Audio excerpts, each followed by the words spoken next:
참 잘 오셨습니다. 큰 은혜 받으시기 바랍니다.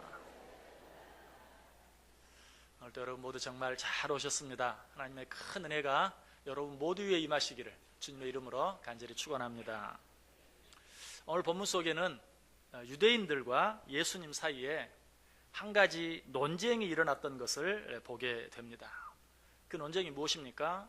유대인들은 우리는 예수님이 누구인지 안다 라는 것이었고, 예수님은 아니다, 너희는 내가 누구인지 모른다 라는 것이었어요. 25절, 26절, 27절 보세요.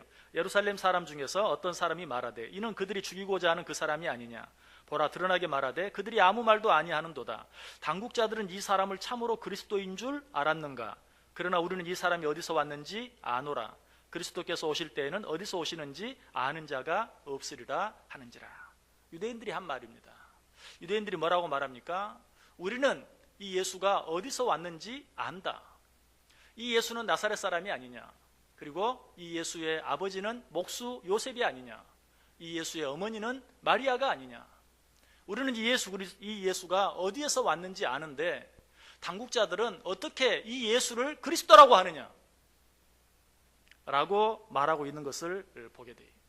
그런데 예수님께서는 이러한 자들에 대해서 뭐라고 말합니까? 28절에 보면 예수께서 성전에서 가르치시며 외쳐 이르시되 너희가 나를 알고 내가 어디서 온 것도 알거니와 내가 스스로 온 것이 아니니라. 나를 보내신 이는 참되시니 너희는 그를 알지 못한다. 너희는 내가 어디서 왔는지, 그래서 내가 누구인지 안다고 한다. 그러나 너희는 나를 누가 보냈는지 알지 못한다. 결국 너희는 나를 알지 못한다라고 이야기하고 있어요. 요한복음 8장 14절에 보면 보다 구체적인 말씀이 나와요. 예수께서 대답하여 이르시되 내가 나를 위하여 증언하여도 내 증언이 참되니 나는 내가 어디서 오며 어디로 가는 것을 알거니와 너희는 내가 어디서 오며 어디로 가는 것을 알지 못하는도다. 너희들이 나에 대해서 안다고 하지만 너희는 나에 대해서 알지 못한다. 즉 유대인들이 지금 안다고 하는 것은 뭐예요? 예수님이 어디서 태어났는지 안다. 그리고 예수님이 어디서 자랐는지 안다. 그리고 예수님의 아버지가 누구이고 예수님의 어머니가 누구인지 안다라고 이야기하고 있어요. 그러나 예수님께서 뭐라고 말해요? 아니다, 너희들은 알지 못한다. 누가 나를 이 세상에 보냈는지 너희들은 알지 못한다. 또 너희들은 나를 나사렛에서 태어났다고 하는데 아니다, 나는 베들레헴에서 태어났다. 너희는 그것도 알지 못한다라고 이야기하고 있는 것을 보게 돼요. 여기서 우리는 유대인들이 알고 있는 사실과 실제의 사실이 얼마나 큰 차이가 있는가 하는 것도 한번 생각해 볼 필요가 있어요. 유대인들은 자기들이 예수가 어디서 왔는지 그 출신 성분을 아는 것처럼 말해요. 27절에 그러나 우리는 이 사람이 어디서 왔는지 아노라. 그리스도께서 오실 때에는 어디서 오시는지 아는 자가 없으리라 하는지라. 그들이 지금 예수님에 대해서 안다고 말하는 것은 이 예수는 그리스도가 아니다. 왜? 예수님이 이 땅에 오실 때는 갑자기 오신다고 말했다.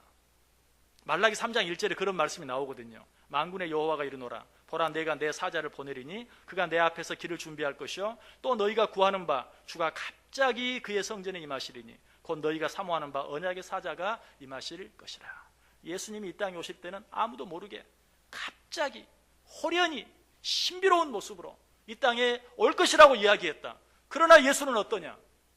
그가 어디서 났는지, 그의 부모가 누구인지, 그가 어디서 자랐는지 우리가 그에 대해서 모든 것을 알고 있지 않느냐. 그는 우리가 기다리는 메시아가 아니다. 그들이 예수를 안다는 것은 그가 그리스도가 아니라는 사실, 그가 메시아가 아니라는 사실을 안다는 것이. 왜? 예수님은 호련히 갑자기 신비스러운 모습으로 와야 되는데 지금 우리 앞에 있는 예수는 그렇게 오지 않았다는 것이. 제 생각에도 예수님이 오실 때는 좀 예수님답게 멋지게 갑자기 호련히 신비한 모습으로 우리가 이 세상에 태어난 것과 똑같은 그런 모습 말고 그런 모습으로 오셨더라면 훨씬 더 좋았을 텐데. 왜? 그러면 목사인 저도 이 예수님에 대해서 소개할 때 정말 멋지게 설명할 수 있잖아요.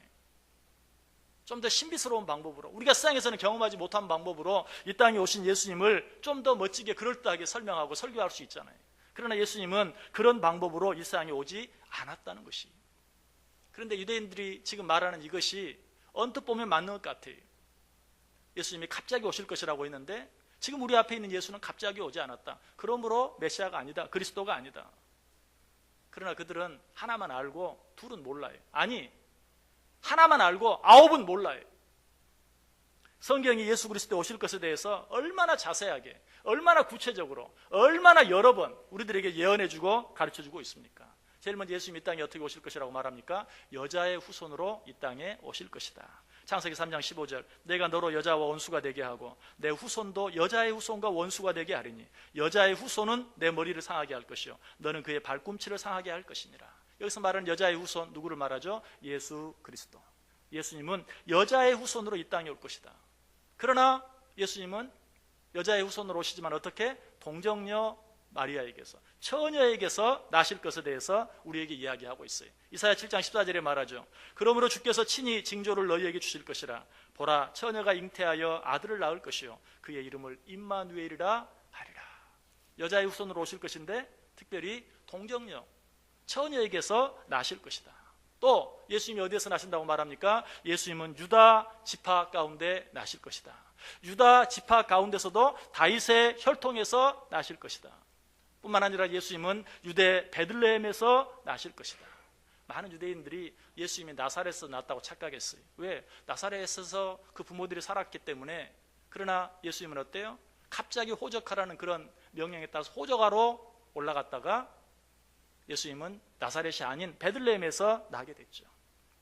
그런데 이 사실조차도 그들은 제대로 알지 못하고 있는 것이, 여러분, 우리는 이런 유대인들의 모습 속에서 오늘 우리들의 모습을 볼 수 있어야 돼요. 제가 이런 말씀을 드리는 것은 유대인들이 그렇게 어리석었구나, 그렇게 생각하라고 이 말씀 드리는 거 아니에요. 오늘 유대인들의 모습을 보면서 그 모습이 내 모습이구나 하는 것을 발견할 수 있어야 돼요. 우리는 하나님의 말씀을 들으면서도 얼마나 내 귀에 솔깃한 말씀만, 또 내가 원하는 말씀만 받아들이는지 몰라요. 오늘 유대인들이 그러했어요. 유대인들은 말라기 3장 1절에 있는, 그것도 예수님의 나심에 대한 그런 말씀도 아닌 말씀을 가지고, 주가 갑자기 오실 것이라는 그 말씀 가지고 주님은 우리가 알지 못하는 시간에 갑자기 호련히 신비한 모습으로 이 땅에 오게 될 것이다, 그거 하나만 마음속에 새겼어요. 그러나 성경의 다른 곳에 어때요? 예수님에 대해서 그 말씀 외에도 예수님은 여자의 후손으로 오실 것이다, 처녀에게서 날 것이다, 예수님은 베들레헴에서 태어날 것이다, 그리고 예수님은 유다 지파 가운데, 또 그 가운데서 다윗의 혈통 가운데서 날 것이다, 얼마나 많은 것들, 세세한 것들, 자세한 것들을 이야기해 줬는데 그들은 그런 것들은 거들떠 보지도 않아요. 생각하지도 않아요. 우리가 원하는 메시아, 우리가 원하는 그리스도는 이 땅에 호련히 갑자기 오게 될 것이다. 여러분, 이것이 이단들의 가장 큰 특징이에요. 이단들은 그래요. 성경 많은 말씀 가운데 자기들에게 좋은 한 구절만 탁 뽑아서 그 이야기를 가지고 우리를 현혹시켜요. 만약 여러분 생각해 보세요. 오늘 이단들이 이 말라기 3장 1절에 있는 말씀 가지고 예수님은 갑자기 오신다고 했다. 그런데 너희가 믿는 예수는 어떠냐? 그러지 않았지 않느냐?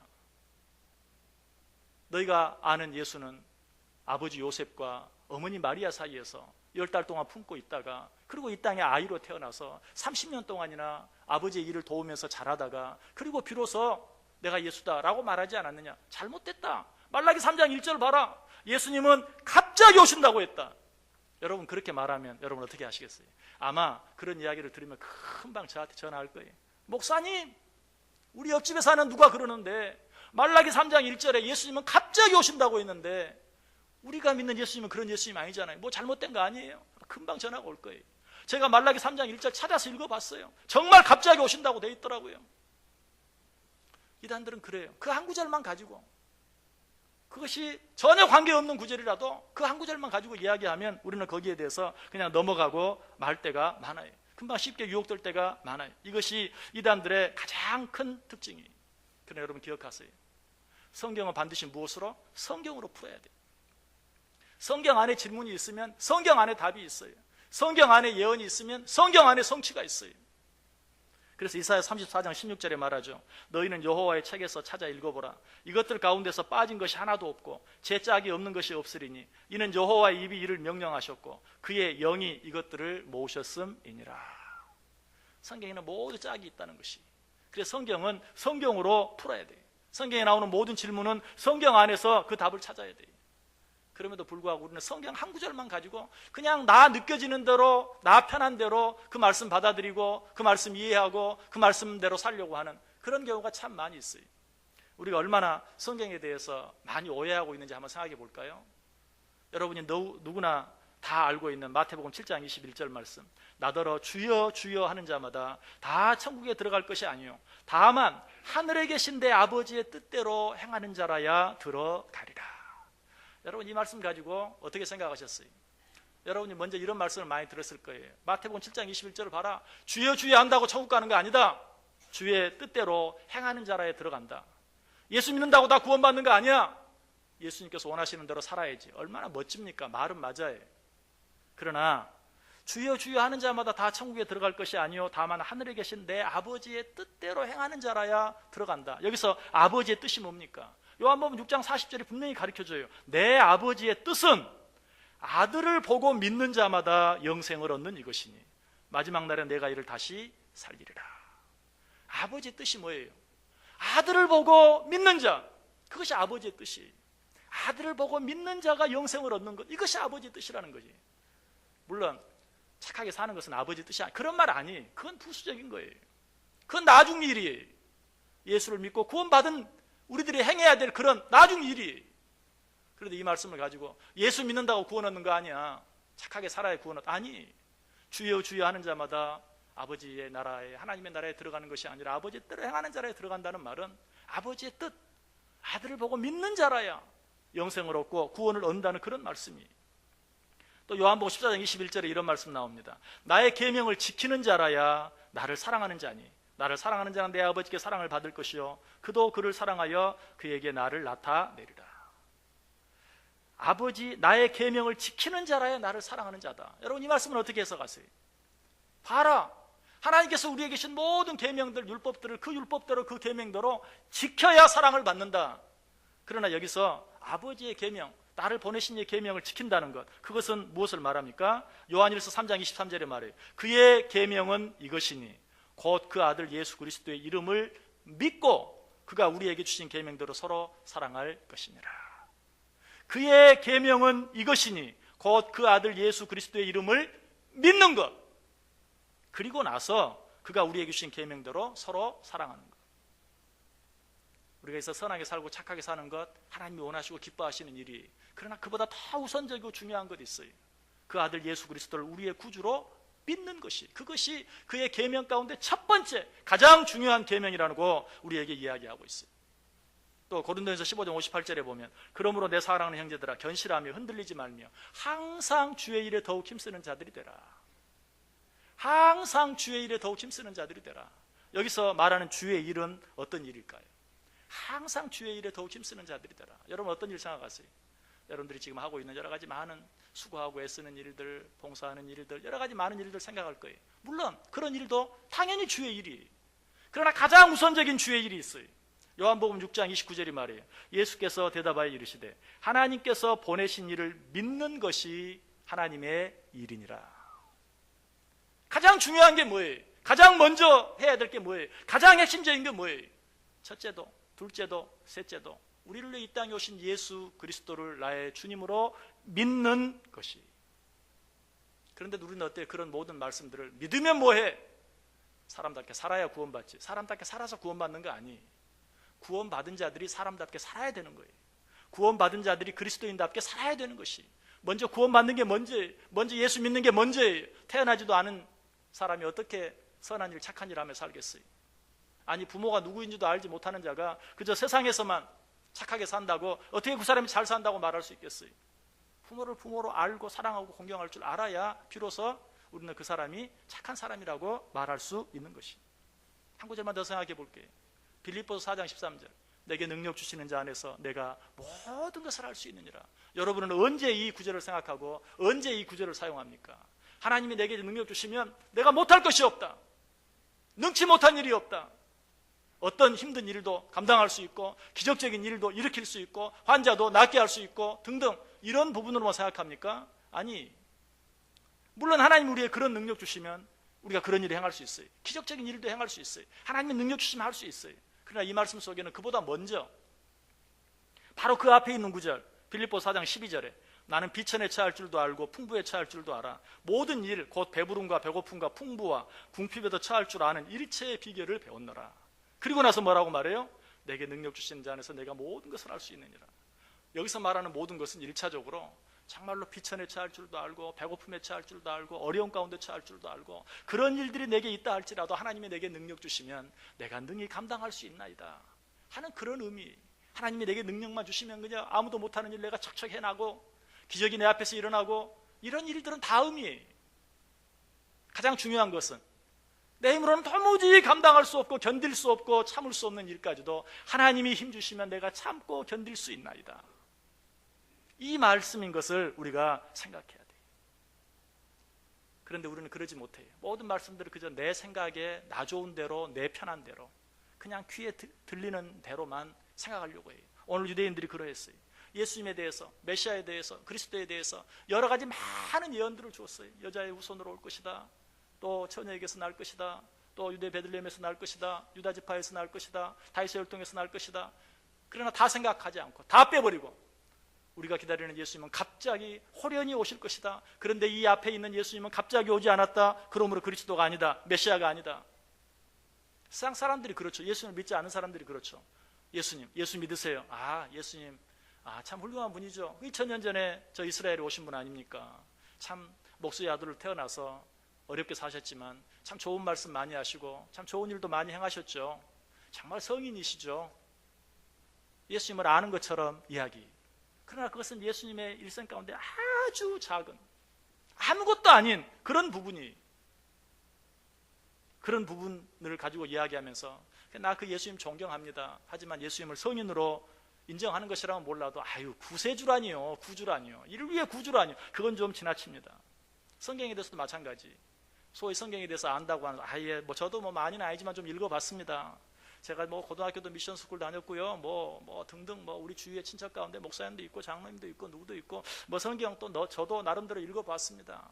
성경에 참 좋은 말씀 많이 있죠. 네가 대접을 받고자 하는 대로 남을 대접하라. 한금률 얼마나 멋집니까? 참 좋은 말씀 많아요. 그러나 주 예수를 믿으라, 너와 내 집이 구원을 얻으리라. 그런 말씀은 전혀 생각하지 않아요. 자기 좋은 말씀 몇 구절만 생각하고 그것으로 오히려 예수를 반대하고 대적하고 믿지 않는, 이것이 사람들의 고집이고 이것이 사람들의 무지. 이런 우리들의 고집, 이런 무지에 대해서 베드로가 뭐라고 말합니까? 베드로후 3장 5절에 이는 하늘이 예적부터 있는 것과 땅이 물에서 나와 물로 성립된 것도 하나님의 말씀으로 된 것을 그들이 일부러 잊으려 함이니라. 이 세상 모든 만물을 하나님이 창조하셨다는 것을 분명히 보면 할 수밖에 없는데도 그들이 일부러 잊으려 한다. 봄이 왔어요. 꽃샘추위가 자꾸 기성을 부리기는 하는데 이제 또 오늘 내일부터 되면 또 날씨가 따뜻해지고 이제 금방 아마 이번 주면 여기저기서 우미 트고 또 싹이 나고 그리고 꽃이 피는 일들이 이제 눈앞에 펼쳐질 거예요. 정말 신기하지 않습니까? 이런 일들 앞에서 우리는 어때요? 정말 하나님이 창조되심을 인정해야 돼요. 지난 주간에 참 재미있는 일이라고 해야 될까요? 뭐라고 얘기해야 될까요? 이세돌 구단과 알파고가 대결을 벌여서 참 이세돌이 졌어요. 참 진짜 좀 깜짝 놀란, 저도 굉장히 관심을 갖고 그 일을 보았어요. 그러면서 정말 이 인간의 지능이 어디까지 갈 것인가 두려워해요. 그런데 참 생각하면 생각할수록 아이러니해요. 결국 그것도 사람이 만든 것인데 그 사이에서 내가 만들어 놓고 두려워하는 그런 모습. 자, 어쨌든 제가 왜 그 말씀을 드리냐면, 그런 일, 바둑을 이 세상에서 제일 잘 둔다는 사람을 컴퓨터가 이기는 것을 가지고도 그냥 온 세상이 떠들썩하고 두렵다 이렇게 말하는 사람들이 온 세상 천지 만물을 창조하시고 그것을 시간과 계절에 따라서 마음대로 움직이고 조종하는 그 하나님 앞에서 전혀 두려움을 느끼지 못하는, 여러분 이 인간이 얼마나 어리석습니까? 얼마나 어리석어요. 얼마나 자기 자신을 자기가 스스로 속이고 있어요. 자기의 고집과 자기의 아집일 뿐이. 너무너무 무지한 것 같아요. 아는 것 같은데, 똑똑한 것 같은데 정말 무지해요. 여러분, 예수 그리스도가 하나님의 아들이 아니다. 그래서 그들은 예수님을 고발합니다. 이 예수는 진짜 예수가 아니다. 이 예수는 메시아가 아니다. 이 예수는 우리가 기다리던 그리스도가 아니다. 예수를 고발합니다. 최소한 고발할 때는 어때요? 도대체 우리가 믿는 성경이 오실 메시아에 대해서 어떻게 말씀하고 있는지, 아까 말한 여자의 후손으로 온다고 한 말씀, 처녀에게서 난다고 한 말씀, 성경은 베들레헴에서 나왔다고 했는데 우리가 알기로는 예수는 나사렛에서 나와서 자랐는데 그것도 한번 확인해 볼 필요가 있고, 또 어때요? 예수님을 낳아서 기른 아버지 어머니를 증인으로 한번 소환해서 얘기라도 한번 해보고, 그러나 예수님을 고발하고 예수님을 체포하고 예수님을 십자가에 달려 죽이는 그 과정 속에 한 번이라도 성경에 오실 메시아에 대해서 어떻게 언급하고 있는지 그들이 한마디라도 하는 것을 보았습니까? 한마디도 없어요. 얼마나 어리석습니까? 그들이 성경을 믿어요. 그들이 예수가 아니라는 사실을 증명하기 위해서는 성경이 뭐라고 얘기하고 있는지 단 한 번이라도 이야기해야 되는데 한 번도 얘기하지 않아요. 무조건 그저 빌라도에게 이 사람을 죽여라 하고 내맡겨요. 그런데 빌라도는 뭐라고 말합니까? 내가 신문에 봤는데 죄가 없다. 나는 그에게서 어떤 죄도 찾지 못했다. 그런데 그들은 뭐라고 말해요? 아니다. 죄인이다. 무조건 죽여라. 너희들 내가 이 사람에게 죄를 찾지 못했는데 왜 이 사람을 내게로 데려왔느냐? 그랬더니 이 사람 유대인들 대제사장들이 뭐라고 말합니까? 죄인이기 때문에 데려왔다. 여러분 법정에서 이런 말이 얼마나 가능합니까? 내가 보니 죄를 찾지 못했다라고 하면 그의 여러 가지 제목들을 조목조목 얘기해야 될 터인데 아니다. 이 사람은 죄인이다. 무조건 십자가에 달려 죽어야 한다. 그런데도 빌라도는 아니다. 이 사람은 죄가 없다. 너희들이 데려가서 너희들이 죽이든지 너희들이 알아서 해라. 그러자 뭐라고 말합니까? 아니다. 십자가에 못 박아달라. 십자가에 못 박아달라. 그리고 뭐라고 말해요? 당신이 예수를 죽이지 아니하면 당신은 가이사의 출신이 아니다. 그래도 예수님이 뭐라고 말해요? 데려가라. 너희들의 왕이다. 너희들이 데려가라. 빌라도가 정말 취중진실이라고 맞는 말을 했어요. 너희들의 왕이니까 너희들이 데려가서 알아서 해라. 그때 사람들은 오히려 뭐라고 말해요? 빌라도는 오히려 맞는 말을 하는데 이 사람들은 무슨 말이냐? 우리에게는 가이사 외에 왕이 없다. 여러분, 이스라엘 백성들이 메시아를 기다리는 이유가 무엇입니까? 이스라엘 백성들이 메시아를 그렇게 기다렸던 것은 로마 사람들이 너무 싫었던 거예요. 로마의 압제가 너무 싫었던 거예요. 로마가 자기들이 주인 노릇하면서 총독을 보내서 자기들을 다스리고 자기들을 종처럼 부리는 것이 너무 싫었어요. 그래서 빨리 이 어려운 가운데서 우리를 구출해 줄 메시아, 저 로마의 압제에서 우리를 벗어나게 해줄 메시아가 오기를 기다렸어요. 그런데 예수 그리스도를 죽이기 위해서 그들의 입에서 튀어나온 말이 뭐예요? 당신 이 예수를 죽이지 않으면 당신 가이사의 출신이 아니야. 우리에게는 가이사 한 사람밖에 왕이 없어. 가이사 외에 다른 왕이 없어. 가이사가 누구예요? 시저, 로마의 황제예요. 그들이 그렇게 싫어한, 그래서 그들이 메시아를 기다리고 있는데 그 앞에 있는 자가 자기들이 원하는 자가 아니라는 것 때문에 빌라도에게 너 그렇게 얘기하면 가이사의 충신이 아니야. 무슨 말이죠? 너 그러면 역적돼. 그러면 너 죽어. 빌라도는 너희들이 왕이니 너희들이 데려가서 알아서 해라 라고 말하는데 대제사장들은 뭐라고 말해요? 아니다. 우리에게는 가이사 외에 왕이 없다. 여러분, 이것이 우리 인간의 고집이에요. 이것이 우리 인간들의 알량한 자존심이에요. 이것이 우리들의 무지예요. 예수 그리스도께서, 하나님께서 우리에게 주신 말씀들이 내게 도움이 되고 유익이 되면 그대로 갖다 끌어쓰고, 내게 좀 손해가 되고 내가 그 말씀대로 행하는 대로 방해가 되는 것 같으면 아예 모르는 척 명명백백하게 예수님이 여자의 후손으로 처녀에게서 유다 베들레헴에서 유다 지파 가운데서 다윗의 혈통에서 무슨 얘기를 해도 자기에게 도움이 안 되는 얘기는 다 빼버리고 자기에게 도움이 되는 내용만 받아들이려고 하는 이런 유대인들, 이런 대제사장들, 이런 바리새인들을 향해서 예수님께서 뭐라고 말해요? 너희는 나를 안다고 하나 너희들은 나를 알지 못한다 라고 이야기하고 있습니다. 여러분, 혹시라도 오늘 하나님께서 우리들에게 너희들이 나를 안다고 하나 너희들은 정말 나를 알지 못한다 라고 책망하면 어떻게 하시겠습니까? 아니, 무슨 말씀입니까?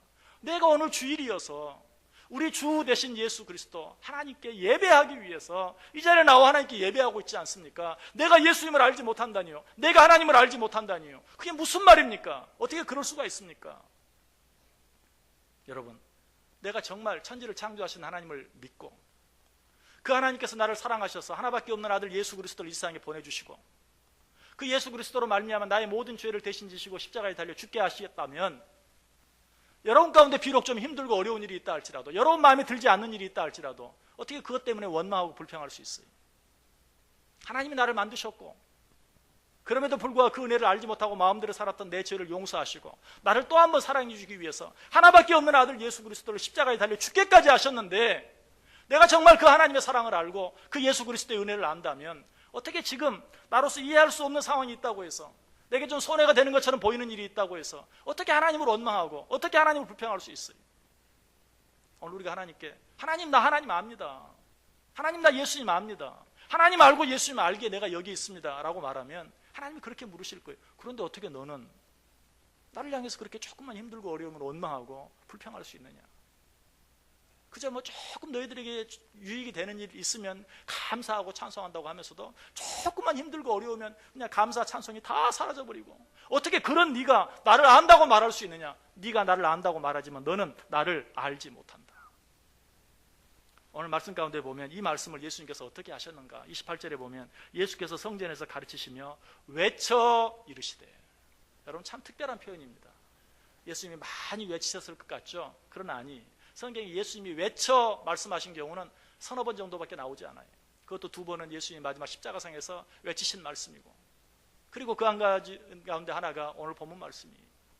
예수님이 성전에서 장사하는 자들을 내어 쫓으실 때도 여러분 큰 소리로 외치셨을 것 같죠? 아니, 외치시지 않았어요. 누가복음 19장 45절에 보면 성전에 들어가서 장사하는 자들을 내어 쫓으시며 그들에게 이르시되. 무슨 말이요? 그들에게 말씀하신 것이 내 집은 만민이 기도하는 집이다. 왜 이 집을 너희들이 장사하는 집으로 만드느냐? 그들에게 이르시되. 거기서도 외쳤다는 말씀은 찾아볼 수 없어요. 요한복음 2장 16절에도 비둘기 파는 사람들에게 이르시되 이것을 여기서 가져가라. 내 아버지의 집으로 장사하는 집을 만들지 말라. 비둘기 파는 사람들에게 이르시되.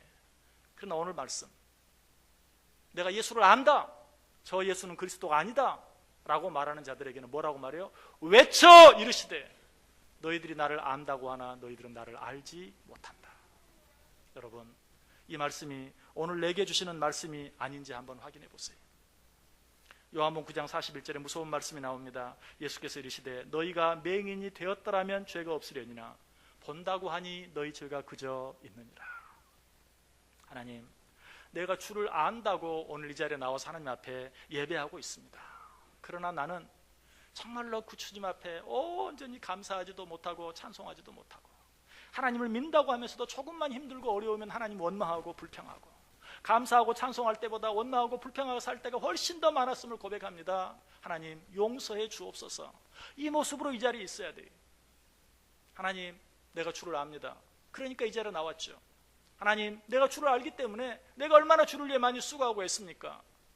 혹시라도 그런 우리를 향해서 하나님이 너는 나를 안다고 하나 아직도 너는 나를 알지 못한다. 너는 나를 안다고 하나 아직도 너는 나를 만나지 못했다. 여러분, 하나님께서 그렇게 우리를 책망하지 아니하실지. 정말 성경에 있는 모든 말씀이 내게 주신 말씀인 줄 알고, 이 하나님을 더 깊이 알고, 이 하나님을 더 깊이 만남으로 정말 우리의 상황이 아무리 힘들고 어려워진다 할지라도 하나님이 하시는 일 속에 하나님의 뜻이 있는 줄 믿습니다. 나는 하나님이 하는 모든 일들이 합력하여 선을 이룰 줄 믿습니다.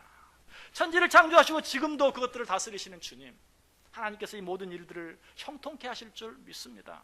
하나님, 나를 너무나 사랑하셔서 하나밖에 없는 아들 예수 그리스도까지 보내주신, 그리고 그로 하여금 십자가에 달려 내 모든 죄를 대신 지시고 죽게 하신 주님, 나는 하나님을 믿습니다. 나는 어떤 상황 가운데서도 원망할 수 없습니다. 어떤 상황 가운데도 불평할 수 없습니다. 낙심하지 않겠습니다. 좌절하지 않겠습니다. 이것이 우리의 고백이 되어야 된다는 것이, 이런 고백 가지고 살아갈 때 정말 하나님을 더 깊이 만나고 하나님의 그 놀라운 은혜와 사랑을 더 깊이 누리면서 살아갈 수 있는 복된 인생들 꼭 되시기를 주님의 이름으로 간절히 축원합니다. 기도하겠습니다. 사랑과 은혜가 충만하신 하나님, 감사합니다. 오늘도 말씀해 주시니 감사합니다. 내가 주님을 압니까? 내가 하나님을 압니까? 내가 말씀을 압니까? 하나님, 다시 한번 깊이 돌아보게 하시고 나를 너무나 사랑하셔서 하나밖에 없는 아들 예수 그리스도를 이 세상에 보내주시고 내 모든 죄를 지시고 십자가에 달려 죽기까지 하신 그 하나님의 사랑, 그 예수 그리스도의 은혜를 기억하며 어떤 일들, 어떤 상황 가운데서든지, 특별히 우리를 위해 고난당하신 이 사순절, 그리고 고난 중간 우리를 다시 사신 예수 그리스도의 부활절을 맞이하며 온전히 하나님께 감사하고 찬송하며 다시 한번 우리를 위해 이 땅에 오신 주님, 다시 한번 우리를 위해 죽어주신 주님, 다시 한번 우리를 위해 죽음 가운데서 부활하신 주님을 생각하고 주님을 깊이 만날 수 있는 우리들 되게 해 주옵소서. 예수님의 이름으로 기도드리옵나이다.